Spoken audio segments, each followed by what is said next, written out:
And I've seen in a couple of mock drafts the suggestion that the Bears stay at 9 and they take the tight end from Georgia, Brock Bowers. What would you think about that? If Brock Bowers is sitting there at 9 and all these wide receivers go off the board, a team gets desperate, they select J.J. McCarthy. Okay. All these quarterbacks go off the board, and you have an opportunity to take the best tight end. A guy 2 months ago in the college football season, we were all saying that this is a top 5 pick. All right. Hands down, Brock Bowers. Yeah, so let me... You have a problem with that? Let me do some math here, okay? Go ahead. So the Bears take Caleb. Go math it up for us. The Commanders take Drake May. The Patriots take Jaden Daniels. Yep. The Cardinals take Marvin Harrison Jr. Yep. The Chargers, they're not taking... They trade back. They trade back. Someone flies up the and board. someone moves up, and that's where J.J. McCarthy goes, right? Sure, J.J. Okay. McCarthy. The Giants, are they taking... Malik Neighbors. Okay, so Malik Neighbors is gone. Roma Dunze goes next. Roma Dunze at 7 to the Titans, or are they taking Joe Alt in this scenario? Whatever you like. In this mock draft, we'll say that they're going to take Joe Alt. And then at 8, the Falcons take... Roma Dunze. Okay. So that means that Malik Neighbors is available. That means that Dallas Turner is available. No, Malik Neighbors came off the board. No, we had them. We had Joe Alt taking the Tennessee Titans taking Joe Alt. I think you're confusing yourself. I'm not. I'm right. Jack, who's right? Chris is right. We said no, because we had them. We had someone coming up and taking. Right? Jack's on my side. Kevin, who's right? Kevin's on the phone. I know he is. That's why I asked him. So we're living in a world where what's going on? Huh? So we're living in a world. Jack and I are the only ones listening to this program right now. So we're living in a world where Dallas Turner and Jared Verse are still available, right? And you're asking me if I want Brock Bowers. Brock Bowers, yeah. I'm taking Dallas Turner. Okay. I now if you want the edge rusher and that's the way you're going, I understand that. But also, we do know that a month ago, Brock Bowers is a top 5 pick. Okay. The entire college football season, everyone talked about him being one of the most dominant players in all of college football. Mm-hmm. You look at the teams who made the Super Bowl this past season. They both had stud tight ends. Travis Kelce, George Kittle. Mm-hmm. It's a very valuable position. Mm-hmm. Cole Kmet is good. Really improved last year. Catches a lot of touchdowns.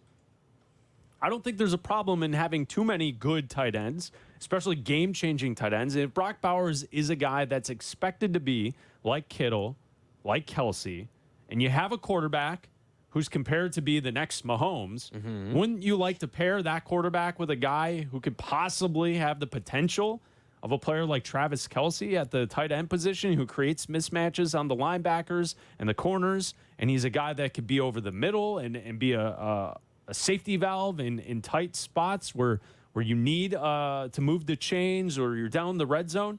I don't know. I could really talk myself into Brock Bowers being a Chicago Bear. I don't have a problem with the fact that you've already paid Cole Kmet. And I would tell you, Shane Waldron, to sit this one out, we're taking Dallas Turner. Because we saw the impact last year when Montez Sweat and Yannick Ngakoue were both healthy at the same time. And the chaos they were able to create for opposing quarterbacks, and how good that defense was, and how everybody was getting interceptions, everybody was getting to the quarterback, and it was great for the Bears defense. They became a top 5 defense during that run when they added Sweat and had Yannick Ngakoue on the other side. That's what I want to recreate. I want that again, and I'm going to take Dallas Turner or Jared Verse, either one, and I'm going to put them opposite Montez Sweat, and I'm going to create that again. And I'll stick with Cole Kmet, and we'll either bring in a veteran tight end or sign another one in free agency, and then draft a wide receiver hopefully recoup a second round somehow, or get a move up into the second round and get a wide receiver there. But I am sticking with keeping this defense great for a long time by adding a corner piece player like Dallas Turner or Jared Verse. 312-332-3776. Tony and Glen Ellen, what should the Bears do at 9? Hey, guys. Tony and Glen Ellen here. Yes, Tony. What they need to do is, obviously, hey, sorry about that. What they need to do is draft Caleb at number 1, obviously. Number 9, you have so many holes to fill. you have to get the best player available. And Abdallah, I think if Turner is there, you have to take him reverse. I think you're right. And then you can get a receiver, or you can sign out like Eckler in the offseason, free agency, and it'll be good to go. I think that's what you need to do. All right, go All for right. the wide Thanks, receiver. Tony. Got you in, Tony. We go to Joe in LaGrange Park. You're on ESPN 1000. What's up, Joe? Hey, how's it going, guys? Like the show. Thanks, man. I'm a little, I guess, worried about Brock Bowers only because this is a random Georgia player. Remember Jarvis Jones? He was a linebacker. Mm-hmm. That everyone said, well, he's a gamer. It doesn't matter that he can't really compete like in underwear or the combine. But it became apparent pretty quickly he just wasn't big, fast, strong enough. And that'd be my only concern with Bowers. Also, we have a good tight end. He might be a little better than Kmet. I would rather go to a position like a wide receiver 2 or someone on the edge, where right now we don't really have anything. So even if Bowers is good, he might not be that much better than Kmet, and we can upgrade somewhere else where we really need it. All right, got you down. Thanks, Joe. Thanks for the phone call. If you want to join us, you can call us at 312-332-3776. We'll continue with these calls. The 9th pick, what should the Bears do? If Brock Bowers is there, are you okay if the Bears go ahead with the tight end?